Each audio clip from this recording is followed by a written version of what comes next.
Election express में आपका स्वागत है और आज हमारे साथ इलेक्शन एक्सप्रेस में हैं सुप्रिया सूले, बारामती की मेंबर ऑफ पार्लियामेंट, और इस बार फिर से बारामती से उम्मीद लगाए बैठी है कि उन्हें दोबारा जिता के भेजा जाएगा। सुप्रिया जी, मार्जिन कम होता जा रहा है। 2009 में जबरदस्त बहुमत, 2014 में बड़ा क्लोज फाइट, इस बार थोड़ा परेशानी लग रहा है, ज्यादा मेहनत करनी पड़ रही है? नहीं, मुझे लगता है जो भी काम करता है उसको मेहनत करनी चाहिए। आपका कैमरामैन रोज मेहनत कर रहे हैं, आप भी मेहनत कर रहे हैं, मैं भी मेहनत, कौन सी बड़ी बात है। और जब तक आप मेहनत नहीं करते लाइफ में किसी को कुछ नहीं मिलता, तो मेहनत में कोई दिक्कत नहीं है। Everybody must work hard. तुम्हें पता है कि बारामती जो कॉन्स्टिट्यूंसी है, जब पवार साहब अपोजिशन में थे, मतलब कांग्रेस में भी नहीं थे, तब इसे ओएसिस कहा जाता था। क्यों? क्योंकि 1985 में जब राजीव गांधी की पूरी लहर चली थी, तब महाराष्ट्र में ये एक ही कॉन्स्टिट्यूंसी है, एक तरीके से पश्चिम महाराष्ट्र में, की जो अपोजिशन पार्टी जीत पाई थी। 2014 में भी मोदी की लहर में आप जीती 80,000 से जीती है। क्या ये पूरा चुनाव, जैसे हम समझते हैं कि अर्बन एरिया में बीजेपी स्ट्रॉन्ग होल्ड बनता जा रहा है धीरे धीरे आइडियोलॉजिकल मुद्दे पर, आप रूरल एरियाज को ज्यादा कॉन्सेंट्रेट करते हैं, ग्रामीण महाराष्ट्र को कॉन्सेंट्रेट करते हैं, जो एनसीपी ज्यादा समझती है कहा जाता है, तो क्या अभी भी इसी तरह की फाइट है और अभी भी आपको अर्बन एरियाज में क्योंकि पहले जैसी सिचुएशन नहीं है, चीजें बदल रही है धीरे धीरे, डेमोग्राफी बदल ही रही है और राजनीति भी बदली और बदलनी ही चाहिए। तो मेरे ख्याल से हमारी कोशिश रहती है हम अर्बन वोटर से बात करें, क्योंकि मैं भी एक अर्बन वोटर ही हूँ ना, तो मैं उनको समझ सी भी सकती हूँ। बीच में बीजेपी ने इतना इनकमिंग कर दिया था, उनका इतना इनकमिंग, और सब पार्टियों से लोग बना के उन्होंने पूरा खिचड़ी बना दिया है। तो बहुत सारे हमारे ही लोग वहाँ बैठे हैं, तो ऐसा कुछ नहीं कोई नया कुछ लाए या नया कॉन्सेप्ट लाया है। जो एनसीपी में थे वही आधे वहाँ गए, तो ऐसा कुछ नहीं है कि आइडियोलॉजिकल बॉन्ड लूज हो रहा है क्या आपके साथ में थे अचानक? क्योंकि 6 में से वैसे भी 3 कॉन्स्टिट्यूएंसी इस बार ओपोनेंट के पास है आपके, तो मुश्किल होगा इस बार आपको। नहीं, वो एमएलए और देश का इलेक्शन और राज्य इलेक्शन अलग होता है, और 3 तो जीते हैं लोग। आपको क्यों ऐसा लगता है, जब हमारी तरफ आप देखते हैं तो आपको ऐसा क्यों लगता है हमारा आधा ग्लास खाली? आप ऐसा क्यों नहीं सोचते हमारा आधा ग्लास फुल है? क्योंकि अक्सर आपका ग्लास पूरा भरा रहता था ना, तो वो खाली हो रहा है, तो बात उसकी ज्यादा हो रही है। लाइफ में देखिए, कंफर्टेबल कहाँ ज्यादा रहती हैं? अर्बन कॉन्स्टिट्यूएंसी में आपने जैसे कहा कि मेरा भाग्य ऐसा है, या रूरल में किसान में खेतों के बीच में, काटेवाड़ी से न्यूयॉर्क, यूनाइटेड नेशंस पूरा घूम सकती हूँ आराम से। मेरा भाग्य है। इंडिया टुडे ने एक सर्वे किया था जिसमें हमने अलग अलग पैरामीटर्स पे सांसदों को रैंकिंग दी थी, और उसमें आपका रैंकिंग काफी आगे है। महाराष्ट्र में टॉप 5 में आप अग्रस्थान पर है, लेकिन ये आपके कॉन्स्टिट्यूंसी में रिफ्लेक्ट नहीं होता। किस तरीके से मैं कहता हूँ आपको, जैसे कॉन्स्टिट्यूंसी में अभी भी कास्ट कॉम्बिनेशन चलता है, अलग अलग जाति जमातियों का कॉम्बिनेशन चलता है, उसके आधार पर वोटिंग अभी भी होता है, और उसके आधार पर ही विचार करती है राजनीतिक पार्टियां। तो संसद का काम कितना भी आप भले अच्छा करें, लेकिन जब नीचे आप जाती हैं तब आपको अलग तरीके की चीजों का सामना करना पड़ता है। इससे तकलीफ नहीं होती आपको? आपका रैंकिंग अच्छा होने के बावजूद भी आपको अलग तरीके से यहाँ पर डील करना पड़ता है आपके कॉन्स्टिट्यूएंट्स के साथ में? नहीं, ऐसा मैं कभी नहीं करती, और मैं कभी जाति धर्म की राजनीति ना करती हूँ ना करूँगी। मेरे ख्याल से मेरा जो केंद्र का काम है, देखिए कोई मुझे फोर्स नहीं कर रहा है कि भाई आप पार्लियामेंट चले जाओ, तो अच्छा परफॉर्मेंस पार्लियामेंट में देना इज अ बेसिक। नहीं तो क्यों सांसद बनना है आपको अगर वहाँ परफॉर्म नहीं करना है? तो पॉइंट नंबर 1।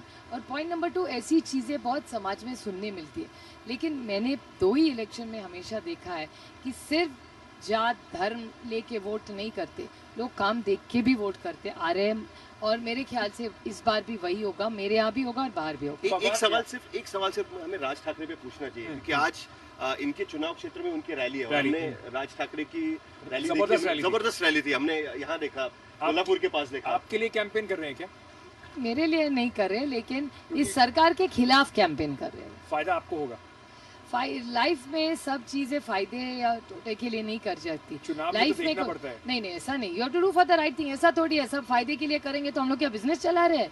तो प्रॉफिट के लिए नहीं कर रहे यार, देश के लिए कुछ कर रहे हैं। अगर राज ठाकरे आके यहाँ पे बीजेपी के बारे में बोलते हैं, मोदी के अगेंस्ट बोलते हैं, तो सुप्रिया सुले को उससे कुछ फायदा नहीं होगा चुनाव में? नहीं, फायदा देखिए फायदे की चीज नहीं है, आइडियोलॉजी की बात है।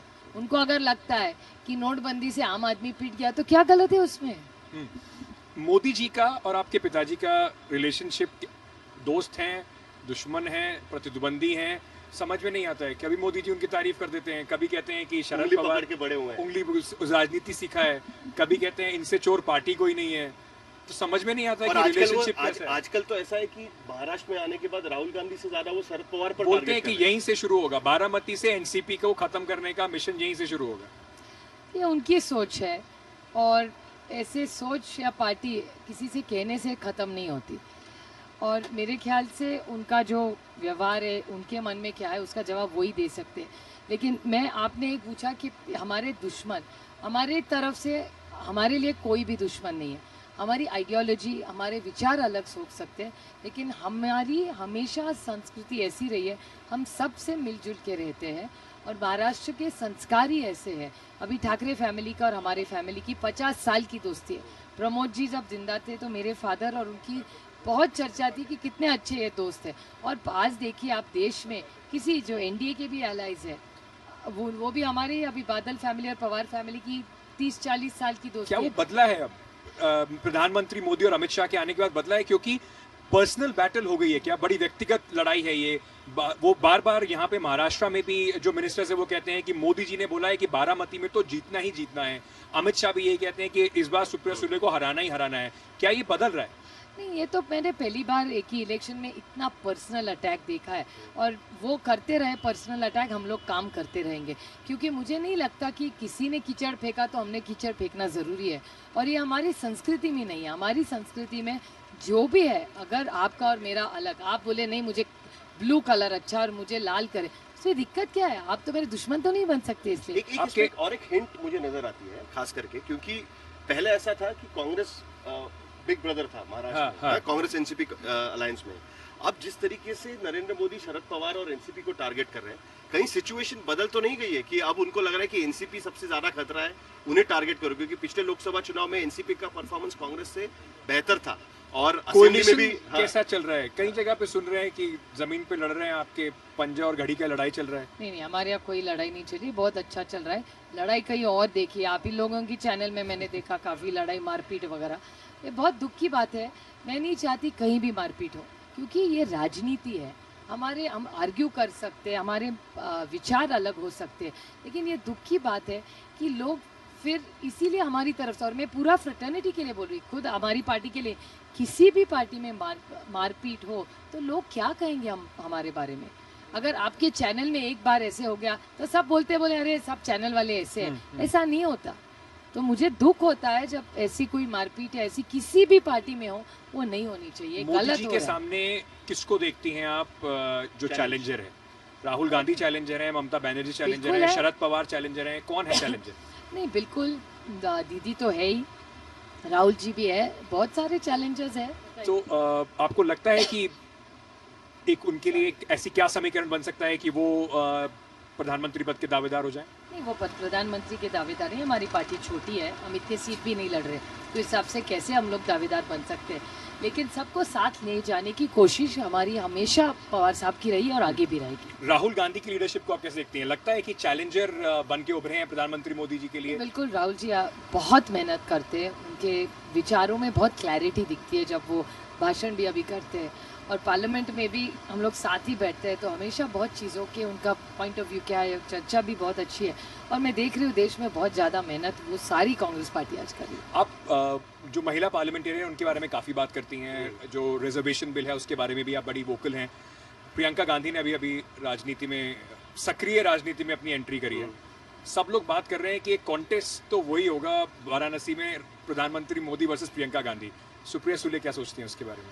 नहीं, मैं तो अभी खुद का ही सोच रही हूँ और तो अभी दूसरे के घर में झांकने का टाइम नहीं है, अभी खुद का है, क्योंकि अभी 3 दिन। आपको लगता है वो she is a good contender, ले प्रधानमंत्री को टक्कर दे सकती हैं? बिल्कुल बिल्कुल, क्यों नहीं? अगर वो करना joint opposition contender, women, Gandhi family, does that make her a very good, मतलब एक प्रबल दावेदार बनाती हैं उनके खिलाफ? बिल्कुल, उन्होंने हर इलेक्शन में उनकी माँ और उनके भाई कि इलेक्शन में बहुत मेहनत, पिछले इलेक्शन में भी मैंने सुना है, देखा है, सबसे सुना है, और वो मेहनत भी करती है। और मैंने देखा है 2-3 महीनों से वो वहाँ यूपी में बैठी हुई है, खड़ी हुई है, और जो लोगों का रिस्पांस मैं देखती हूँ टीवी पे, मैं खुद गई नहीं हूँ तो, बट लेकिन जो मैं टीवी पे रिस्पांस देखती हूँ, जिस तरह से वो बात करती है, लगता है कि वो कुछ कर पाएंगे अच्छा।